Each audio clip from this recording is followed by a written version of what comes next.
One of my people, it's your boy Z Gaming. I'm back for another video on the Walking Dead Road to Survival. Guys, gonna break down the solo level up right quick, and then I'm gonna do a Telltale pull for you guys. I got enough tokens now. Before I get to the breakdown though, I want to break down what this is exactly. Something new Scopely put in the game. It's called the Premier Stash, and what it is basically instead of doing just like a 35 pull or a 45 pull for characters now. It may go up more than just 25, but when you do a 25 pull, you get a chance. It's one of these items in here, I believe, if I'm not mistaken. If I believe that's how it goes. For every 25 pull, you get 25 random items out of this thing. I'm pretty sure that's how it goes. Instead of just like maybe getting 25 3 stars, you have a chance at getting some extra items. You could get the 5-star Sandy, which is the top prize, I would assume. You can get a couple force. Well, actually, in my opinion, she might even be better. The Estella, I didn't even know she was in there right away. I just seen her. That's pretty good. I mean, there's some 5-star tokens. A couple 3 stars, couple 4 stars. This could help you complete collections for sure if you need them in the museum. There's 3-star Shield Kacha, which some people still need.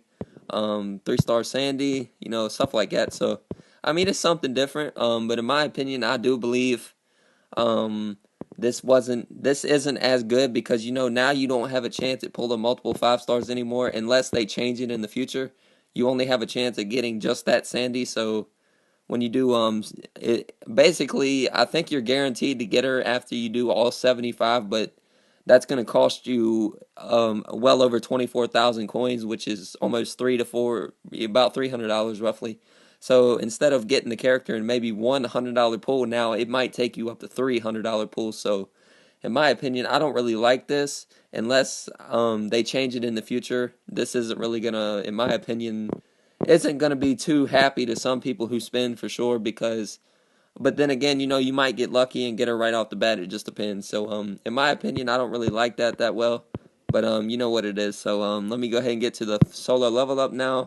Now this level up tourney is kind of a little bit different, but the prizes are still not the best. In my opinion, I do believe that these prizes are good, but they could have put better characters. The typical rewards till you get to the top 7 through 3. You get 500 4-star tokens, then 1,000, then 5,000. You get a Burt for the 800 through 301. They also get an elite rare gear chest or crate. And then the top 300 through 81 get one elite rare gear crate and then one rare to elite rare gear. The top 80 through 8 get one elite rare gear, and then two of those rare to elite rare gear. Now 7 through 3 get 5-star Blue Bonnie. This character's still pretty good. I have seen her run on defense teams before. She's similar to what is it? The 5-star Blue Margaret, except I believe Margaret gives attack and defense if I'm not mistaken. But this Bonnie's still pretty good. You could definitely use her as a rating blue for sure.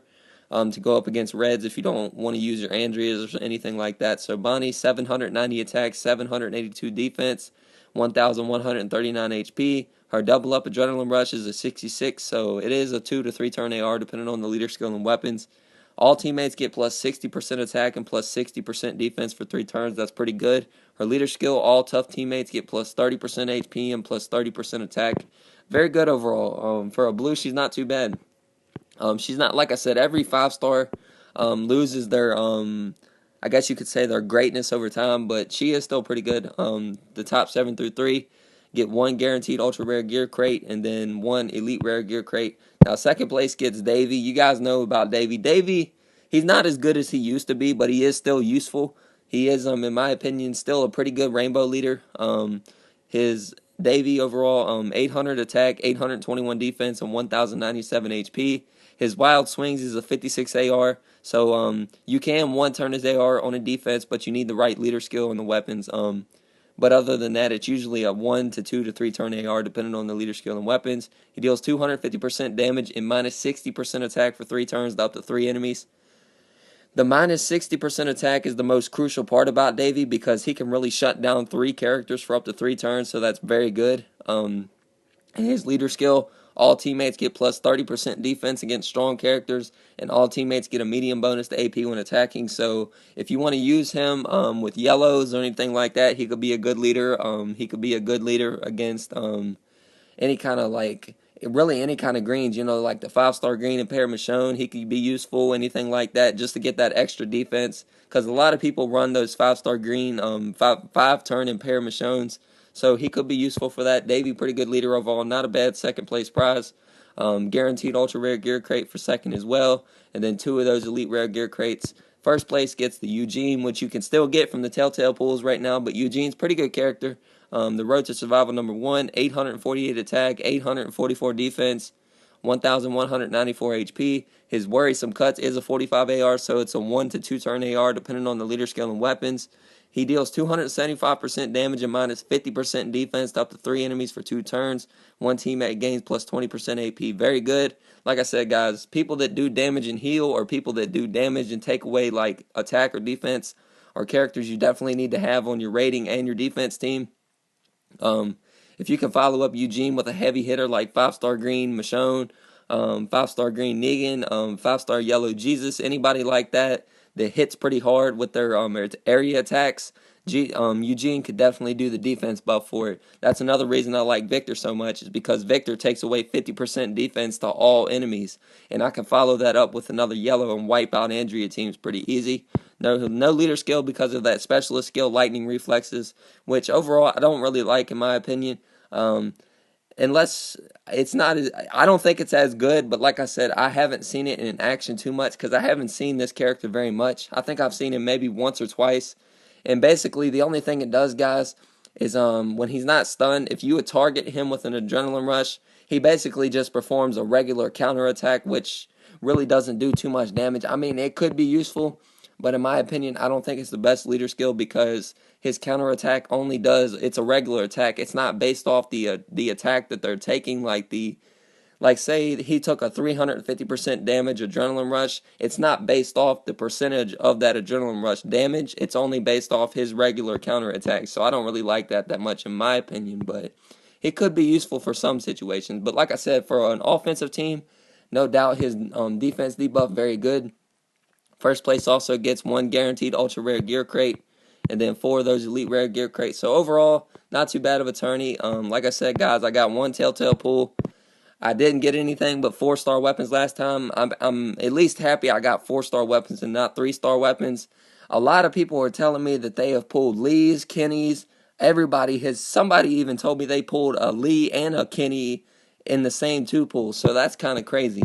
If I could pull a Lee out of this, guys, I don't even know. That would be crazy. So I'm going to go ahead and get to this. I'm going to pull it on Kenny because Kenny, I don't know.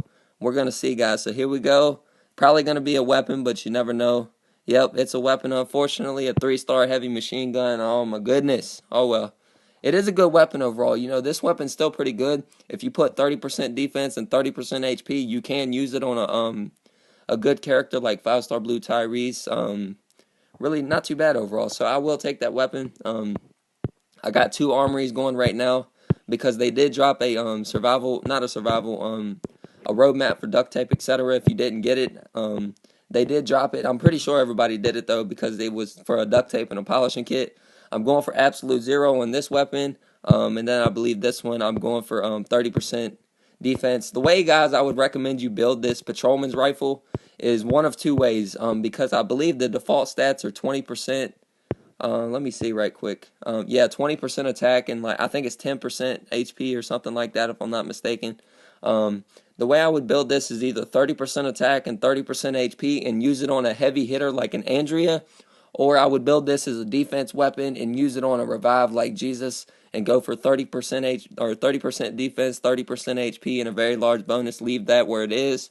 If you build it like that, you have a pretty strong overall weapon for either an offense or a defense, but you got to build it based off how you want to use this weapon. So if you're going to use it for offense, 30% attack, 35% HP, very large bonus to AP when attacking. Defense-wise, 30% defense, 35% HP, or 35% defense, or 30% attack, depending on how you want to build it. Add the when you get the 30% of both, add the 5% based off the character stats in that perspective. So say you was to use it on, let me give you an example. But yeah, 30% defense, 30% HP for defense, and then on rating, 30% attack, 30% HP. But the way you would build it, let me give you an example here. Okay, let me use Eric for example. Say I wanted to use this weapon on Eric. Since he already has a high amount of attack, I would build him a defensive weapon. So I would go 30% defense, 30% HP, and probably 35% HP. And the reason for that is because Eric already has a solid amount of defense, but his HP is lower. And that 5% could give him just enough to survive an area attack from a yellow. So you got to build the weapon based off how you're going to run your leader skills, all that, and then you got to base it off the character stats. So yeah. Um, Another video coming out soon, guys. I'm gonna go more in depth on how you can build your weapons based around your roster. Like, let me just use one of my rosters for example. Where's my rating blue team? Here it is.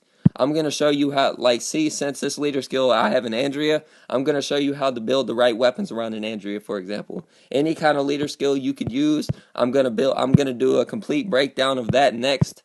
Show you guys how to build your weapons based around your leader skill and then your individual character stats. So look forward to that. Like I said, guys, just breaking down the level up right quick. Didn't get anything out of my Telltale pool, unfortunately. Might be able to get one more. I believe how much time's left on it? About 5 days. You might get enough. If you've completely finished the Telltale every single day, you might get enough, or you might have to maybe buy a bag or two for some tokens. But like I said, guys, getting close to that marker for a 10 pull. That will be the next thing, is a 10 pull for a shield. So like I said before, look forward to that. And just breaking down the level up, doing a Telltale pour for you guys, giving you guys my thoughts and opinions. Like I said, more stuff coming out in the future to help you guys out even more. I hope everything with the armories helped you guys out, etc. All the tips. And with all that really being said, guys, you know what to do. Like, comment, subscribe. If you want a possible shout out, drop it in the comments or message me over line. My line ID is in the description of every video. If you need any help team building, etc., feel free to PM me over line or message me. I've helped a lot of people. A lot of people giving me positive feedback about the teams I've helped them build. And with all that really being said, guys, you know what to do. And this is Boise Gaming. Peace.